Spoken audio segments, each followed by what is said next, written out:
खूबसूरत दुल्हन। मेरा नाम सुमित है।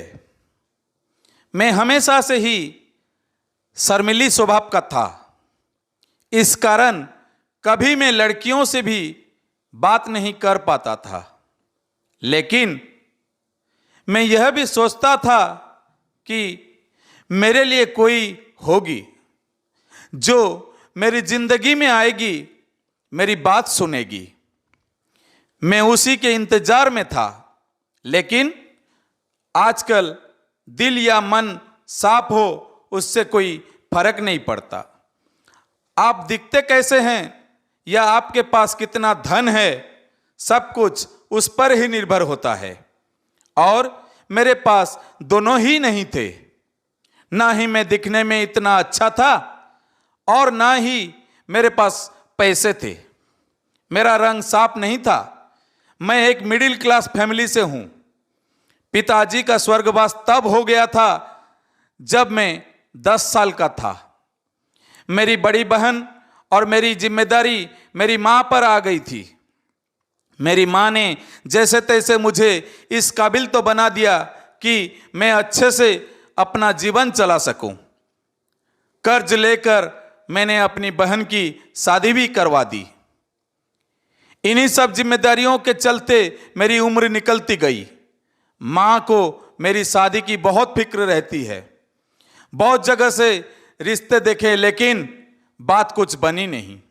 फिर एक दिन अचानक ही हमारे घर में एक रिश्ता आया। वो घर ही आ गए थे। हमारा घर और मुझे देखने के बाद उनकी तरफ से हाँ थी। लड़की की तस्वीर उन्होंने दिखाई। लड़की बेहद ही खूबसूरत थी। मुझे देखते ही पसंद आ गई थी। लेकिन फिर मेरे मन में निराशा आ गया, क्योंकि मुझे पता था कि इतनी सुंदर लड़की मुझसे शादी को हाँ क्यों करेगी। इससे पहले भी मेरे साथ यह कई बार हो चुका था। इसीलिए उनके जाने के बाद मैंने मां से कहा कि हम वहां नहीं जाएंगे मां। मां ने पूछा क्यों।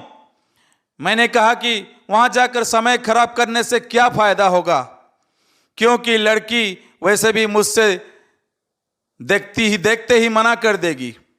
लेकिन मां ने कहा कि कुछ भी हो वो हमारे यहां आकर अपने घर आने का निमंत्रण देकर गए हैं, हमें जाना चाहिए। मां के कहने पर मैं वहां जाने को तैयार तो हो गया, लेकिन मेरे मन में कोई उत्साह नहीं था। हम उनके यहां पहुंच गए। हमें देखकर वो खुश हुए। लड़की का नाम रानी था। मैं वहां जब बैठा था तब वो नीली साड़ी में चाय लेकर आई। बहुत सुंदर थी, लेकिन मुझे पता था कि मुझे खुश नहीं होना है। मेरी मां ने थोड़ी देर बाद कहा कि कुछ बात करनी है तो कर लो, लेकिन मैंने ही उस समय मना कर दिया, क्योंकि उसे देखकर मेरा आत्मविश्वास ही चला गया था। मैंने कहा नहीं ठीक है, आप बड़े लोग जो सही समझें। हम अपने घर आ गए। मुझे पता था कि उनकी तरफ से कुछ पुछ परख नहीं होने वाली है, और मैंने उसका ख्याल भी अपने मन से निकाल दिया। लेकिन फिर कुछ ऐसा हुआ जिसकी मुझे उम्मीद नहीं थी। काम से जब मैं घर आया तो मां कहती है कि उनका फोन आया था। अपना जवाब पूछ रहे थे। मुझे विश्वास नहीं हुआ। मैंने पूछा कि उनकी तरफ से हाँ है। मां बोली कि वो तैयार हैं। अब जब ऐसा होता है तो दूसरा ख्याल यही आता है कि शायद कुछ कमी होगी, वरना मुझसे शादी को हाँ क्यों कहती। मैंने मां से कहा कि ठीक है, उनकी हाँ है तो, पर अब मैं लड़की से बात करना चाहता हूं। मां ने यही बात उससे बोली। उन्होंने कहा कि अभी हमारे घर में कुछ दिनों तक घर ठीक करने का काम चल रहा है, इसलिए आप फोन पर बात करवा दीजिए। उसका नंबर अब मेरे पास आ गया था। मैंने रात उसको फोन किया। उधर से हेलो बोला गया। पहली बार में किसी लड़की से बात कर रहा था, वो भी इतनी सुंदर।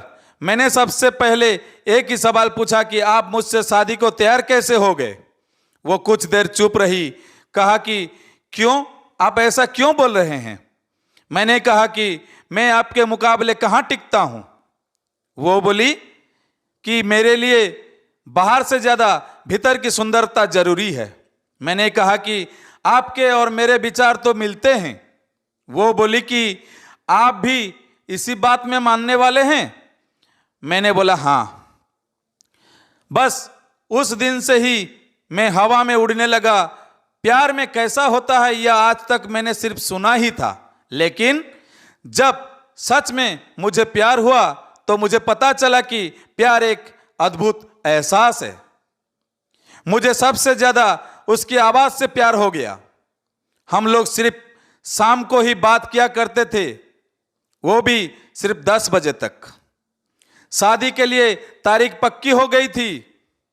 शादी की तारीख पक्की हुई तब मैं बहुत खुश था। उस शाम जब मैंने फोन किया तो मैंने उससे पूछा कि कैसा लग रहा है तुम्हें। उसकी तरफ से थोड़ी देर तक खामोशी रही। मैंने पूछा क्यों, तुम खुश नहीं हो। उसने कहा कि मैं तुमसे मिलना चाहती हूं। मिलना मुझे भी था, लेकिन मैं कह नहीं पा रहा था। लेकिन उसने ही बोल दिया। हम लोगों का मिलना तय हुआ। अगले दिन सुबह सुबह ही मेरी मां मेरे कमरे का दरवाजा जोर से बजा रही थी। मैं नींद से उठा।